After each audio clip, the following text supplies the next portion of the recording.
Oh, competing with the pub. Now, remember, it sounds weird because they're all listening on it is. They're all listening on the headphones. Hello, everybody.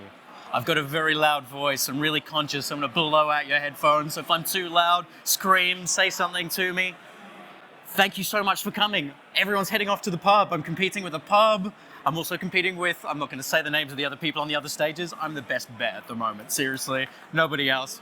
Nobody else here anymore. They've all gone to the pub, so I'm the best bet. I'm the safest bet. Just kidding, there's some amazing speakers. Has everybody been enjoying MadFest?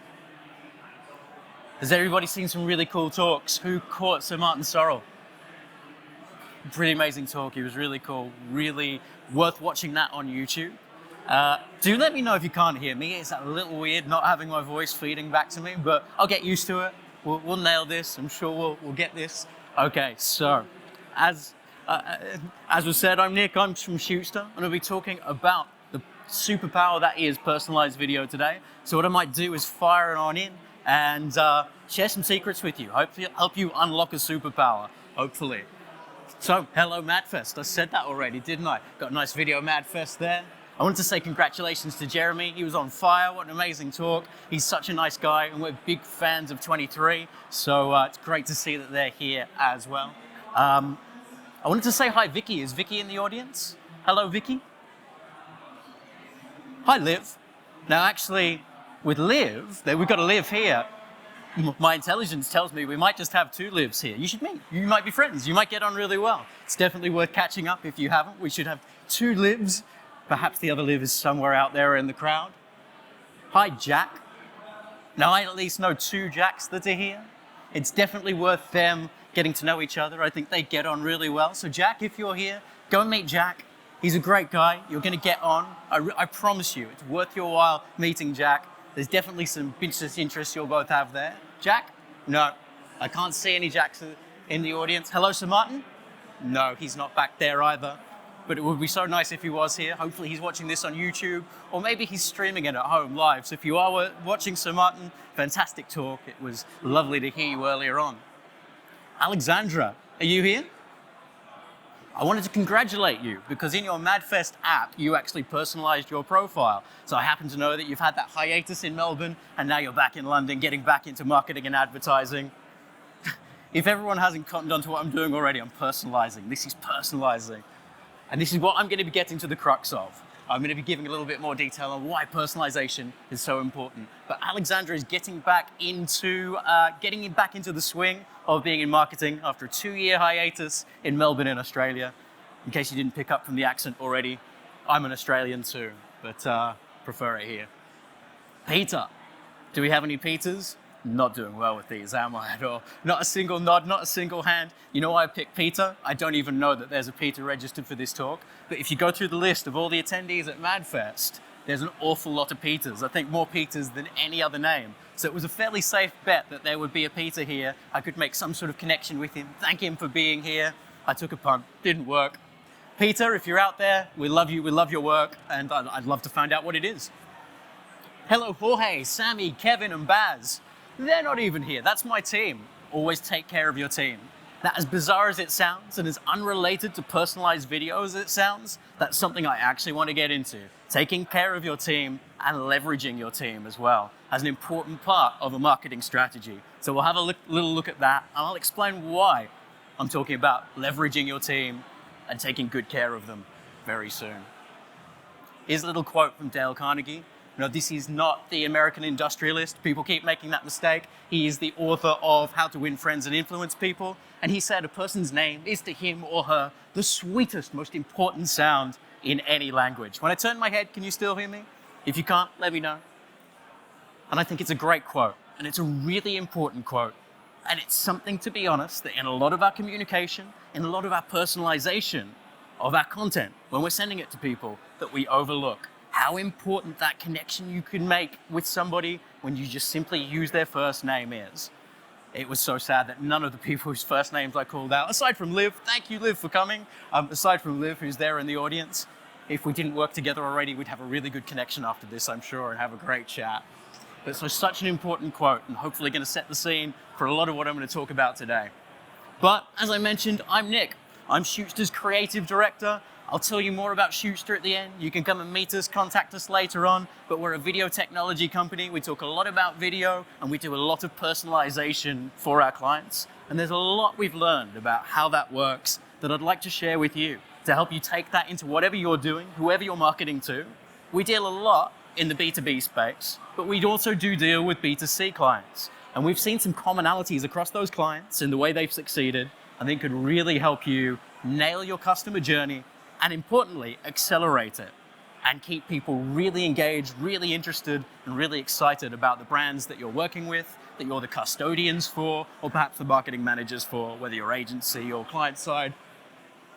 So today is all about how to accelerate your customer lifecycle with a superpower that is personalized video. I'd love to be jumping on a couch right now. I think that's so cool. If they had a couch up here, I'd be going full Tom Cruise on you, but no couch up here. So look, before we can talk about how to personalize video, it's important to do a little bit of scene setting. And the theme for the event is, where do we go from here? How do we move on from the crazy time that we've been through, this pandemic that we've been through, the massive social change that we've been through? A lot's happened in the last year and a half, 2 years, and I don't know about you, but I'm tired. And I think a lot of people are, and a lot of people sort of don't know where they stand, and even upheaval on social platforms and how we advertise to people and target people. There's a lot of stuff changing. So I thought I'd do a quick just sense check, a sort of a state of the union, if you will, and look at where we stand. I looked at a lot of different studies. I didn't just want to make this anecdotal. I wanted to put some hard data in here. So as well as some of the anecdotal stuff, which there isn't a lot of, I've got some information from studies that have been done really recently by Deloitte. And this is a really interesting study that they did. I'll fill you in more on the details in a minute. About the current status culturally, financially, of people in Gen Z, millennials, and right across all the different age groups. So here's an interesting one from a study done by Epsilon on consumer sentiment, global consumer sentiment at the moment coming out of the pandemic. This was done at the end of 2020, rolling into 2021. That 67% of consumers across generations feel that things are never going to be the same again. People's lifestyles have changed. People have moved from cities to the countryside looking for more space. If you look at a snapshot of the real estate market, just in the UK alone, things have dramatically shifted. Housing prices have shot up outside of London and dropped considerably in London. People have spread out looking for more space, a different type of lifestyle. People's employers are allowing them to work remotely. A lot has changed. Here's a really interesting one. More than a quarter of millennials and Gen Zs said that certain businesses' impact on the environment have influenced their buying decisions. And more than ever, people are motivated by causes. People are motivated by social responsibility, and people are motivated in their buying decisions and in their interactions with your brands about how the brand behaves outside of the sphere of what the service it provides, the product it provides. And it's really important context to look at when we're looking at engaging with people on a personal level and connecting them with in a meaningful way that they care about. So that's from the Deloitte study. More than ever before, consumers are willing to move on from the brands they trust, the products that they're used to using, and try new things if their preferred brand isn't available. A lot of brands that had seen incredible customer loyalty, people who stay with them for decades. During the pandemic, that wasn't always possible, and people branched out and tried new things. I started shopping at Iceland. I never thought I'd do that, and I didn't have anything against Iceland, but I had a negative association with that brand that I just couldn't hold up during the pandemic. And actually, I found some of their fresh foods quite good. Not plugging Iceland, I'm not getting kickbacks from them, but a lot of people went out there and tried new things. And as a result, coming out of this side of it, people are a little bit more fluid in their decision making. They're a little less likely just to stick with that brand because they bought it for the last 5, 10, 15, 20 years, 2, 3 years if it's on a slightly smaller scale. This was a really interesting one because for a lot of us, it's that sweet spot of 18 to 25-year-olds in a lot of different markets that we're trying to target. 1 in 3 from all generations except Gen Z have resumed their usual spending. So for the most part, boomers, millennials, the silent generation, they're all resuming spending, starting to spend money in the places traditionally they did more, but Gen Z haven't. And some of the research I did, and this was some of the more anecdotal research, reading a few articles, but it was interesting to see the employment levels in that category too. Now, funnily enough, in Deloitte's survey, they asked Generation Z what were their priorities, what were the most important things to them, and it wasn't employment and it wasn't finance. The number one thing that Gen Z and a global study were most concerned about was the environment. Second to that, it was health and security. Third, it was employment and financial safety. So that only comes in third on people's priority lists, meaning that if you cost slightly more and they're still out of a job, but you are on the right side of the environmental debate, then you may win those Gen Z customers that other brands who don't have a stake in that game might not have. So that's a really interesting one, I thought. There's been unprecedented change. I'm sure lots of people have spoken about it today. I won't parrot it. I saw half a dozen talks talking about the change in the digital space and how it feels harder to personalize. Apple came out with iOS 15. Facebook had a freak out about that. The way cookies work has changed. Governments are starting to look into this, clamp down to regulate, and it's changing the way we're able to target people, the way we're able to harness people's attention. And it's maybe making us step back as marketers, step back as communicators, and look at how we reach people a little differently, and look at how we employ the tools we've been employing. Some people are taking a sort of a first principles approach and not trying to take the tools that they have and make them fit the current status quo, but actually rethinking from scratch how they communicate with their audiences. Now, what does all that have to do with personalized video? Look at this guy, big Italian hand gesture in the air. What are you talking about, Nick? Why have we got all these stats about the cultural situation? So let's dive into that. What does this have to do with personalized video? How does it relate to personalized video being a superpower? Because I firmly believe that personalized video can be a part of the way that people reach these audiences that they need to reach. So here's a bit of a buzzword for you. The experience economy. I'm sure everybody's heard this one. The key idea with the experience economy is that people place more weight, as I'm sure you're all aware, in something being a great experience from beginning to end. Their entire journey with your brand being a positive experience, even if it costs more, even if perhaps the product isn't as good in some cases. And you'll see that time and time again. When people have a great experience, they will be more forgiving of other things. This is something my previous employers, Apple, I don't know why I was about to hesitate saying that. This is something Apple have done really, really well. On the face of it, when you look at specs, when you look at the technical makeup of an iPhone or an iPad, it's not actually that different from saying some Galaxy tablet or a Galaxy S phone, but there's something about the complete brand experience they create that gives people the feeling that they are premium and above everybody else. And some people don't buy into that, but the die-hard Apple fans, God, they stay with Apple through thick and thin and never change and never waver. Even throughout a pandemic, Apple's profits boomed, while a lot of other companies, LG, got out of the smartphone game. So being able to create that end-to-end experience can be really critical. Now, part of experience in any modern brand is this guy. It's the influencer. And it can be really important as part of that experience to make sure you're people first and make sure that you're making a real connection with people. But I'm not actually talking about being people first with influencers today. What I want to suggest people do is really leverage their workforce, really leverage the people who work for their brands to be the face of their brands. There is nobody else who is a better advocate of your brand than your workforce, the people who work for you. And here's a great example of a video promoting PwC, who've done just that. Now, you're not going to hear the sound. I'm just going to quickly give you a taster of what this is. This is a video advertising PwC that they made with us. And it's trying to encourage people to come and work for PwC. And they're interviewing people from all across the company, getting them to talk quite candidly and quite openly about how included they feel, how empowered they feel, and how much, well, I didn't realize I've got a screen down there. I don't need to keep doing that, do I? Terrible. And how much PwC cares for them.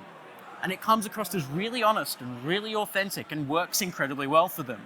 And they've found that since they've started making content like this, that they've had a huge uptake in the retention they have with people watching the content, coming back to it, and staying in their, in this case, their recruitment pipeline, and staying interested in the product, which is, in this case, for this particular team at PwC, they're selling PwC, the brand itself. So putting the people who work for the brand front and center, they've been able to really harness and capture the imaginations of the people they're trying to capture. Now, brands like Apple are doing this too. Unfortunately, I can't show their videos during a talk because we will get sued and get issued a takedown notice immediately.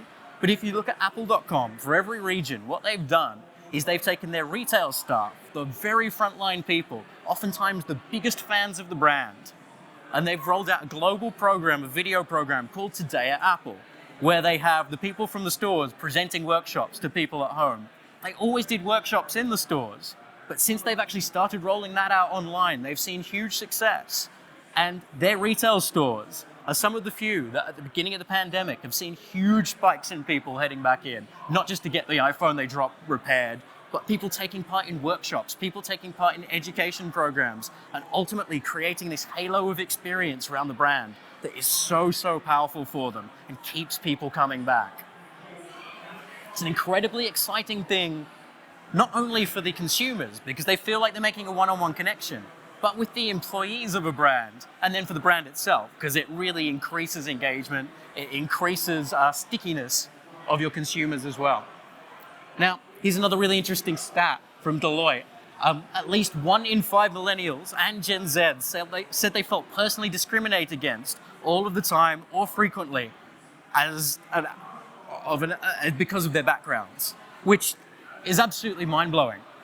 And that's a huge amount of people. This was a global survey. I think it was in the tens of thousands. I forget the exact number, but there'll be a link to this at the end of the presentation. Everyone's going to have access to the slides.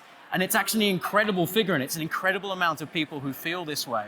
Now, having this sort of information and knowing that you can communicate with those people in a meaningful way, like PwC did in their video, and reach out to them on a level that makes them feel valued, makes them not feel disenfranchised, is a huge thing for a brand to do.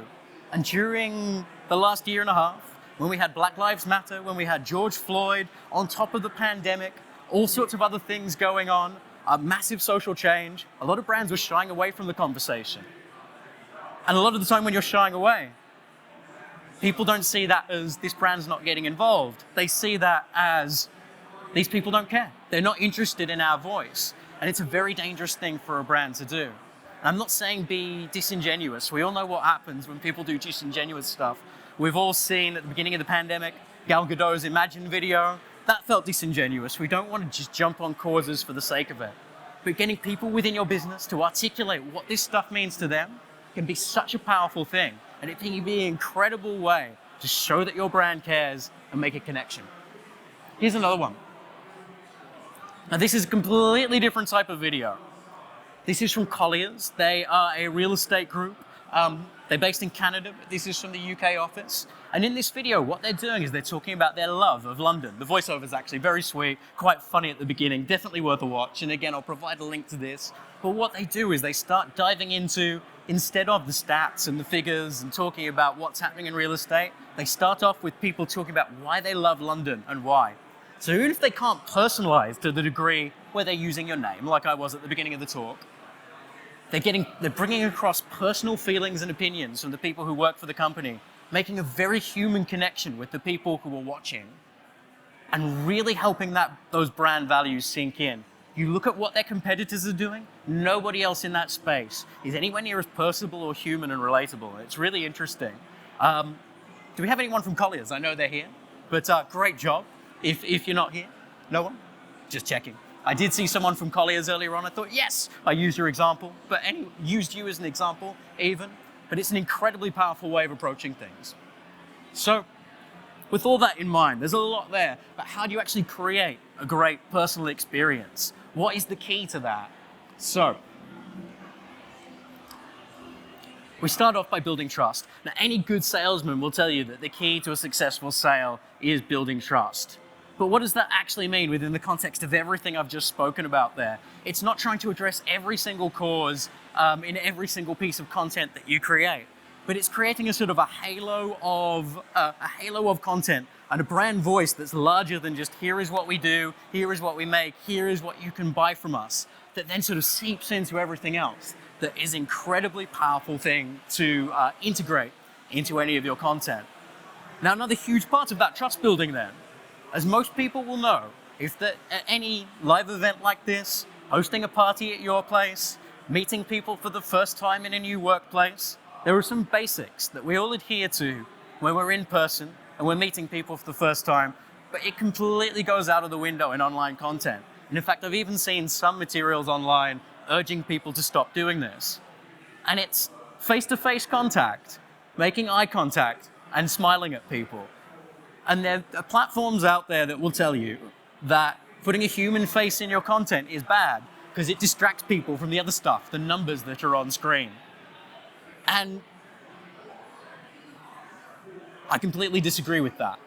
I know some data suggests that, but what you'll always see when you do just completely text-based content compared to content with a human face in it, maybe if it's an actor and it's clearly stock footage, it's not so compelling, or if it's somebody who's not related to the brand in any way. But whenever you have somebody who's passionate about what they're talking about, who loves the brand, and who is into what they're talking about, you'll find people will make an instant connection and connect with the facts and the figures and the numbers and all that stuff that you're showing on screen, the product details, all of that sort of stuff. If anyone's a Simon Sinek fan, it's all that starting with why is incredibly critical in the messaging, but is no substitute for just having a basic human connection. And that is absolutely critical in trust building. Now, bring us back to this one then. More than a quarter of millennials and Gen Z said that certain businesses' impact on the environment influence their buying decisions. So playing back to what we were talking about earlier, addressing people's values is another critical thing in building trust. And if you can set up that brand trust by being very open and honest about what your brand stands for and represents, it can be incredibly critical. I actually think this is less critical for great big multinationals because they already do this really well. This is one that the challenger brands can really leap onto. They can jump onto what their values are, they can shout those out loud and proud, and they can make themselves heard and make themselves stand out above the rest. I would actually dare say that small businesses could even benefit from this even more. Do you ever notice that maybe outside of this sort of crowd, sorry, I hit the mic there, outside of this sort of crowd, most people don't go and visit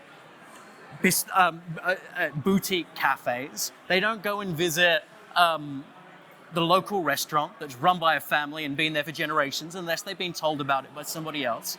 They'll go somewhere safe. They'll go to the chain. They'll go to the big brand that they know. That's why Cafe Nero and Costa Coffee have been so successful, is that people go to what they trust. And so if you can build that trust with a brand, as a smaller business, you will be absolutely winning, or as a challenger brand as well. Then letting your people tell the story. A lot of brands are very careful about the brand messaging. They're very careful about what goes out there. And they censor things so much that you never hear the real voice of the people on the front lines, the people who are actually the most passionate about the business. What you see is a very filtered version of the brand, or a very safe version of a brand that's gone through lots of rounds of decision making and agency brainstorming meetings. And I've got nothing wrong with brainstorming meetings and clever concepts for things, but always remembering who it is out there on the front lines and making sure that that voice is heard. And that is one of the primary voices connecting with your consumers at all levels of the funnel can be incredibly critical. If a brand is a completely different tone of voice at the top of the funnel to the bottom of the funnel, it's going to seem disingenuous to the consumers in both the B2C and the B2B space. So it's critical to really think about that voice and whose voice it is and make sure that's out there. It's not always the brilliant Wunderkind CEO, founder who set up the business 10 years ago, or 5 years ago even. Those people can often be slightly out of touch. So it's always worth thinking about who it is on the front lines. And we ran an event recently where we took a bunch of marketers, we put a bunch of people from HR, we put them in the same room and they fought it out. They didn't fight it out, but they had a discussion about how HR and marketing can work better together. And Emma Woodhead-White, brand strategy director at Wolf Olin, said this: "There's a real need for audiences to feel heard and understood at the moment, and organizations that created a sense of belonging and community in these times are seeing much greater engagement." It's because when the message is completely consistent for everybody, every employee, every consumer, then people buy into the brand more on both sides. You get better performance from employees because they're more invested in the brand. And you get better interaction with your consumers because they feel that and they intrinsically become invested in the brand too. Unless it's our old friend James Watt. No, too soon, sorry. Bad joke. Olivia Stone, MD at Tucker Stone, then said this: "There's a need for consistent messaging across the entire business." Backing up what I said there, I should have just read her quote, "Both internally and externally. A consistent voice paired with consistent values creates far greater engagement for your audience." And it's so true. And they've seen this working with the hundreds of different clients they work with across all sorts of different industries and all sorts of verticals. And so it's great to know that it's not just me ranting, that it's backed up by people who are working in this space day to day with a lot of people. I'm a creative director, I make videos, but I do make the videos for people who are messaging a lot of this stuff. I wanted to prove a point with a video here. This isn't actually a video. I didn't want to bore you with any more of me because it's a bit too meta playing a video of me with me on stage. But this is a video, me talking about one of the products that we offer at Shootsta, where I teach people how to plan their content. And I did 2 versions of this. Look, you can even click on my face and leave a comment if you want. Please don't. And by the way, that's not me saying thanks, great work to myself. That's me saying thanks, great work to the editor who edited it for me. So I made 2 versions of this video. I made a general one where I say, "Hey guys, how you doing? I'm Nick from Shootsta. I'm here to tell you about content planning." And I made another version for a few prospects who our sales team were talking to, where I actually addressed them and I said their names and I said the name of the company, and that was it. And then the video played out. It was exactly the same video. I just re-recorded the intro for those 2 companies that we were sending it to. And this is the difference in the engagement. So the green line there is the personalized video. The red line there is the generic version where I just said, "Hey guys," and said, "Hey guys," and that was it. And if you look at the bottom axis there, that's the watch time. So at the beginning of the video, 100% of people who watched it. Probably not a great graph, I'm not a mathematician. By 30 seconds in, the non-personalized version has dipped down to 75% of the people who clicked on the video. 1 minute in, we're almost at like 26% there. And by 2 minutes, we've basically got like 5 people watching it, or 5% there.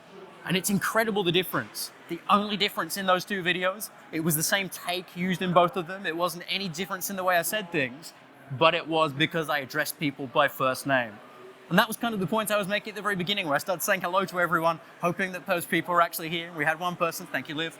But using somebody's name and making eye contact with them and having a face that they can relate to makes such a difference, even if you then go on to talk about something as boring as planning. It's an incredible change. So, in summary, I'm nearly done. You can get to the pub, I swear. Build trust. Get personal, really get personal. Think about who it is you're talking to. If you can, personalize. In researching this, I found ways where I could actually target everybody on a certain platform with a certain name. So if I wanted to target every Peter, I actually can. It takes a little bit more work than the standard targeting, but the fruits of your labor when you put that work in are absolutely incredible. You can definitely do it on LinkedIn, definitely do it on Facebook/Instagram. I'm sure there's other places. They told me not to get into the weeds, so I'm not. This is meant to be inspiration and ideas. Be people focused. Every employee should be a spokesperson. So should every client, every customer as well, and every client. If you're in the B2B space, you can be people focused by thinking in advance of the businesses you're selling to.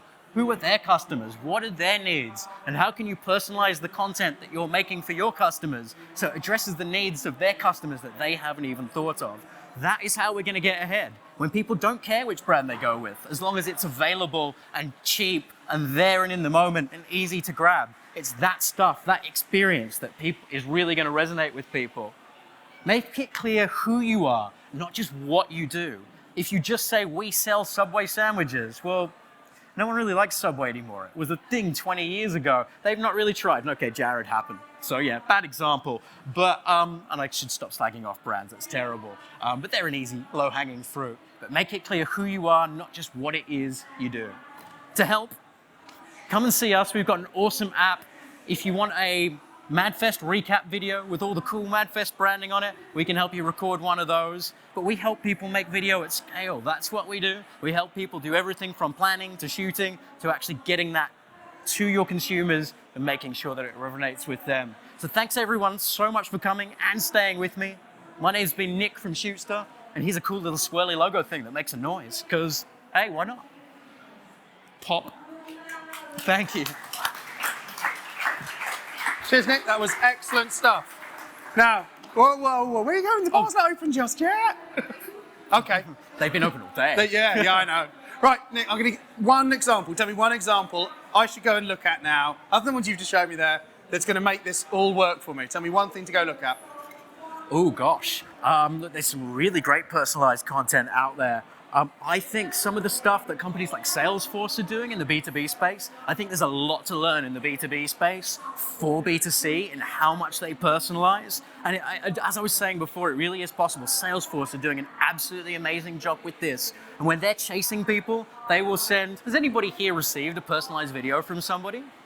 It makes you pay attention, doesn't it? You see your name, somebody talking to you, going, hey Bob, hey Pete, whatever your name is, and it makes a massive difference. And Salesforce have seen such success with that. They publish this stuff quite freely. I think it's available in lots of different places. Definitely worth a look there. In the consumer space, companies like McDonald's are doing really well with personalization. The My Macca's app, it's called My McDonald's over here. My Macca's is the Australianized version of it. They do incredibly powerful stuff. They'll play videos in store while you're ordering your stuff on the machine that pop up with your name on them. Say, hey Nick, welcome back. Would you like the Big Mac you got last time? Because you've tapped your phone on the thing and it greets you first. That kind of personalization makes a difference. It doesn't seem like much, but if you can then put somebody saying that name in, record an employee saying all the most popular names in a particular space, there's no end to sort of the engagement that you could get with something like that. So I think small brands, there's something to jump on there and do it. Amazing. Nick de la Force, thank you very much. Thank you so much, mate. Awesome.